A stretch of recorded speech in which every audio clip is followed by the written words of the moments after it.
ဒီဗီဒီယိုမှာတော့ broadcast message ကိုအသုံးပြုပြီးတော့အပြန်အလှန်စကားပြောတဲ့ story လေးတွေကိုဘယ်လိုဖန်တီးလို့ရမလဲဆိုတာကိုပြောပြပေးတော့မှာပဲဖြစ်ပါတယ်။ကဲဒါဆိုရင်ကြည့်လိုက်ကြအောင်။ပထမဆုံးကျွန်တော်တို့ဒီ interactive story လေးတွေပြုလုပ်မှာဖြစ်တဲ့အတွက်ကြောင့်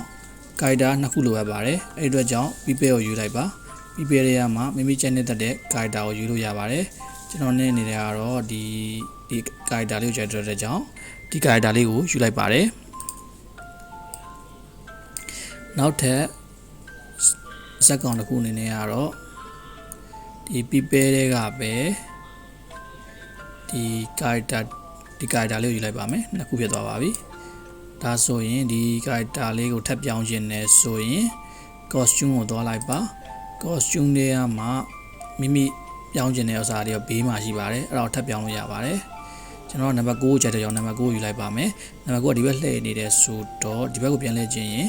flip horizontal နဲ့ဒီဘက်ကိုပြောင်းလို့ရပါတယ်အဲ့ဒါဆိုရင်ပြန်သွားလိုက်ပါမယ်ဒီခရမ်းအောင်တဲ့လူလေးကဘာဖြစ်နေလဲဆိုတော့ site ကနည်းနည်းကြီးနေကျွန်တော်နည်းနည်းလေး site တူအောင်လုပ်ကြည့်ပါမယ်ဘယ်လိုလုပ်မလဲဆိုတော့ site ကိုကျွန်တော်တို့အနေနဲ့က90ပြောင်းလိုက်ပါမယ်အဲ့ဆိုရင် site ကတူသွားပြီလို့ပြောလို့ရပါတယ်ဒီအိမ်ခရမ်းအောင်တဲ့လူကိုကျွန်တော် character နာမည်လေးသတ်မှတ်ပေးလိုက်ပါမယ်သူ့နာမည်ကို Adam လို့ Adam လို့သတ်မှတ်လိုက်ပါမယ်ဒါဆိုသူ့ရဲ့နာမည်ကပြောင်းသွားဖြစ်ပါတယ်ဒီမှာပါ character 2ကိုလည်းနာမည်တစ်ခုပေးလိုက်ပါမယ်သူ့နာမည်ကို Jack လို့ပေးလိုက်ပါမယ် enter ခေါ်လိုက်ပါနော်အဲ့ဒါသူကနာမည်ကတခါတည်းပြောင်းသွားပြီပဲဖြစ်ပါတယ်အဲ character နှစ်ခုရသွားပါပြီအဲ့ဒီဟာကိုကျွန်တော်တို့ကဒီမှာ background ကမရှိသေးဘူး background မရှိတဲ့အတွက်ကျွန်တော်တို့က backdrop ထည့်ပေးရဖြစ်ပါတယ်အဲကြောင့်ဒီဘက်ညာဘက်တော့မှရှိရဲ shoot a backdrop ကိုတွားလိုက်ပါ shoot a backdrop ထဲမှာမိမိနဲ့တက်ရကိုယူလို့ရပါတယ်ကျွန်တော်ကတော့ဒီမှာ background 1ကိုယူလိုက်ပါတယ်ဒါဆိုရင်အပြန်အလှန် story လေးဖန်တီးလို့ရပါပြီဖန်တီးမယ်ဆိုတော့ဒီ Adam နေစစကားပြောလိုက်ပါမယ်စစကားပြောရဆိုတော့ကြတော့ program ကိုဘယ်ခါမှပဲစသည်ဖြစ်စေကျွန်တော်တို့က events တွေက one click ကိုယူလိုက်ပါမယ်အဲ့ဒီမှာကျွန်တော်တို့ကစကားပြောတဲ့ပုံစံယူမှာဖြစ်ပါတယ်အဲ့ကြောင့် looks တဲက say hello for 2 seconds ကိုယူလိုက်ပါအဲ့ဒီမှာကျွန်တော်တို့ကစကားတစ်ခုရေးလိုက်ပါမယ်ဘာရေးမလဲဆိုတော့ hey Jack what's up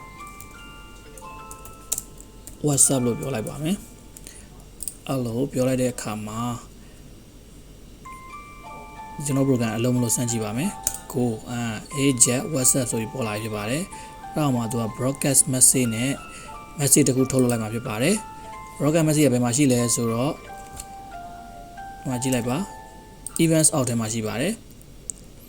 events တွေက broadcast message 1ဆိုတာရှိပါတယ်အဲ့ဒါလေးယူလိုက်ပါ broadcast message 1ဆိုယူလိုက်ပါ broadcast message 1ကိုယူလိုက်မယ်ဆိုရင် broadcast ဆိုတဲ့သဘောတရားက invisible message ပေါ့မမြင်ရတဲ့ message တခုကိုထုတ်လုပ်လိုက်တာပေါ့အဲ့ဒီတခုကိုဟိုဘက်တစ်ဖက်ကဖမ်းပြီးရဆိုရင်သူကပြန်ပြီးတော့ message တခုပြောမှာဖြစ်ပါတယ်ဒါ broadcast ရဲ့အလုပ်လုပ်ပုံသဘောတရားကို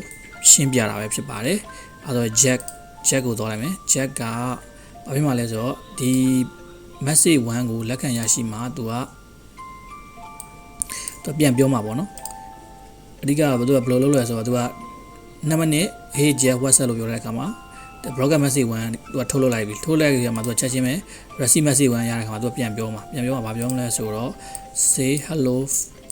ဒီမှာတခြားတစ်ခုအကြောင်းတစ်ခုရေးလိုက်ပါနော် pretty good thanks ဆိုပြီးပြန်ပြောလိုက်မယ်ကျွန်တော်တို့ရဲ့ကုတ်ကအလုံးလုံးမလို့ကြည့်ကြအောင်သူက hey Jess what's up ဆိုပြောလိုက်မယ်ဆိုတော့ pretty good thanks ဒါဆိုသူကအပြန်လန် interactive story လေးဖြစ်သွားပြီဖြစ်ပါတယ်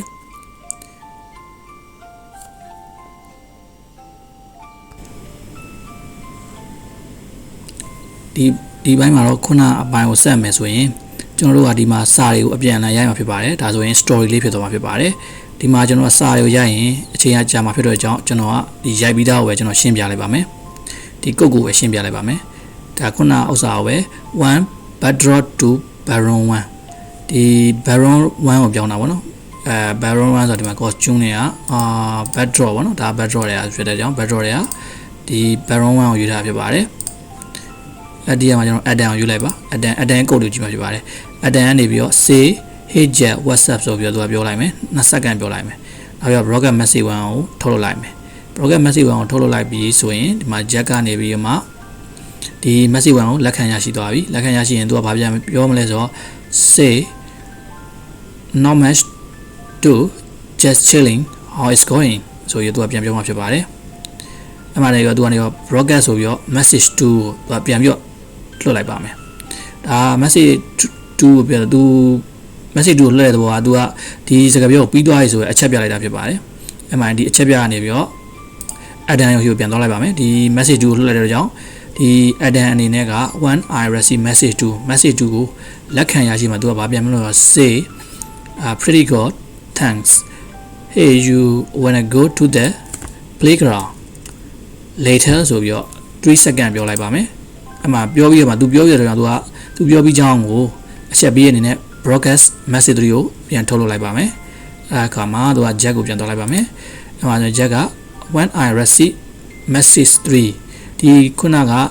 Adam ဒီခရမ်းရောင်တဲ့ကောင်လေးကထုတ်လုပ်လိုက်တဲ့ message 3ကိုဒီ jack ကလက်ခံရရှိတဲ့အခါမှာဘာပြန်ပြောမလဲဆိုတော့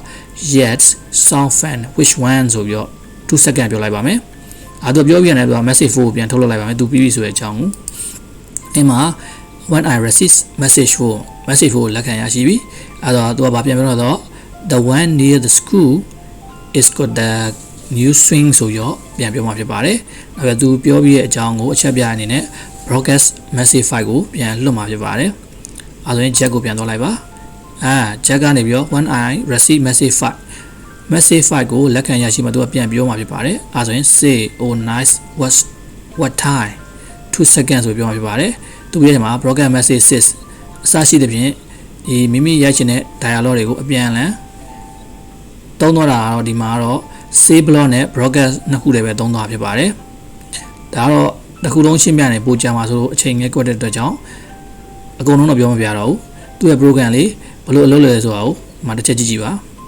ဒါဆိုကျွန်တော်ဒီ one click ဆိုတာနဲ့စလိုက်ပါမယ်ဒါဆိုရင် WhatsApp လို့ပြောလိုက်မယ်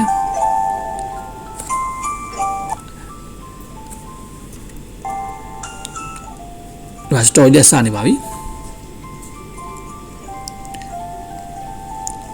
about 3 o'clock ဆိုပြောပါတယ် sure should I bring my later at dan ဆိုပြောတယ်ဒါတော့ဒီအပြန်အလှန် interactive story လေးကိုတိစောက်လိုက်ရဖြစ်ပါတယ်ဒါတော့ at the playground ဆိုတော့သူက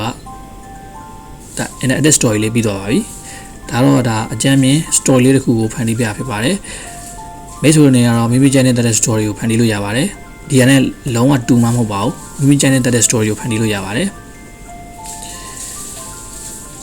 ဒီဗီဒီယိုကိုလေ့လာပြီးတဲ့နောက်မှာတော့မိတ်ဆွေအနေနဲ့ကိုပိုင်